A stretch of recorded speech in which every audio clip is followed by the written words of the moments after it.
Commander Zixthal's three eyes widened as he read the transmission from the Galactic Intelligence Network.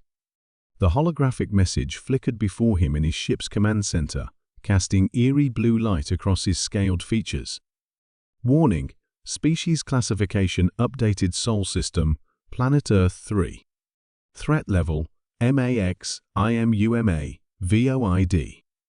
His tactical officer, a young Vraxian named Keeldar, approached with confusion evident in his posture. "Commander, surely this is an error? Our scouts report the humans possess only primitive fusion drives and kinetic weapons. How can they warrant maximum threat classification?" Zixthal's mandibles clicked nervously as he accessed the archived reports. "Listen carefully, Keeldar. 3 standard cycles ago, the hegemony made that same assumption." The hologram shifted, displaying the proud hegemony fleet, over 200 vessels strong, with plasma cannons capable of glassing entire continents. They detected unusual radio transmissions from Earth and decided to investigate. Standard protocol: arrive with overwhelming force, demand submission, harvest resources. Keeldar leaned closer as the display showed the hegemony's flagship entering Earth's orbit, followed by a demonstration attack on humanity's largest space station. The humans' response was unprecedented. Zixthal continued, his voice dropping to a whisper. Instead of surrender, they broadcast a single message across all frequencies: "You have made a grave mistake." The display now showed Earth's surface transforming. Massive industrial complexes erupted from the ground like metallic flowers, blooming in fast forward. Civilian spacecraft were retrofitted with weapons. Orbital debris was collected and weaponized. Within one planetary rotation, they had mobilized their entire species, Zixthal explained. Every human, from their scientists to their children, contributed to the war effort. They turned their planet into a weapon. Keeldar watched in fascination as swarms of crude human vessels launched from Earth like angry insects. But surely superior hegemony technology was irrelevant, Zixthal interrupted. The humans didn't fight like any species in our databases. They didn't calculate odds or preserve their forces. They attacked with absolute commitment to mutual destruction. The hologram showed the battle's climax: thousands of human ships, many converted civilian craft, overwhelming the hegemony fleet through sheer numbers and suicidal tactics. The surviving hegemony ships retreated to hyperspace.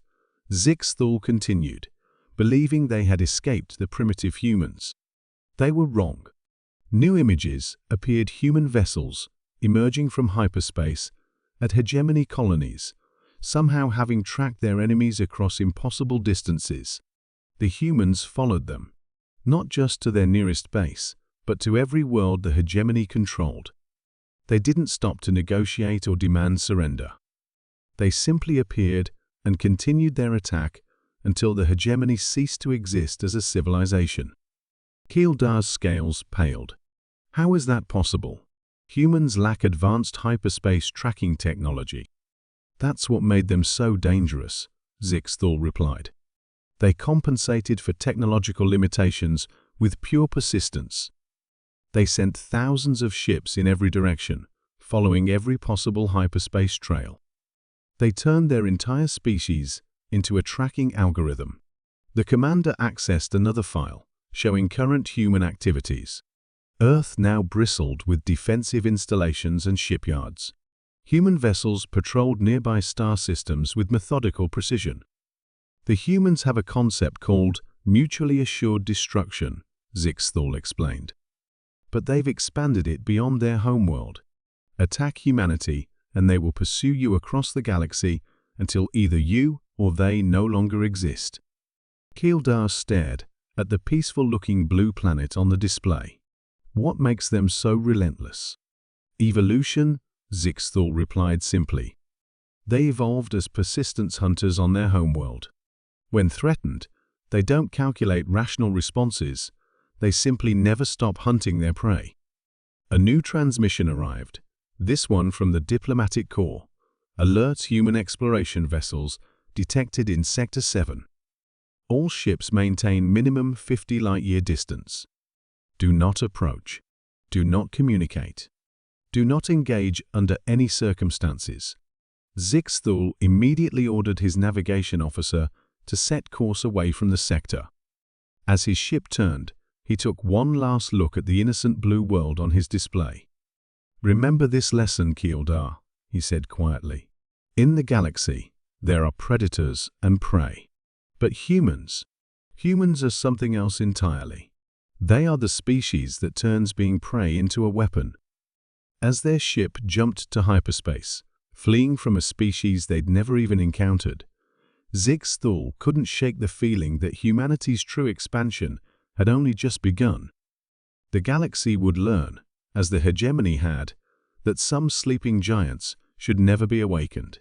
In the void of space, Earth continued its silent rotation, its inhabitants unaware that they had become the galaxy's most feared species, not through superior technology, but through the simple, terrifying promise that they would never stop coming.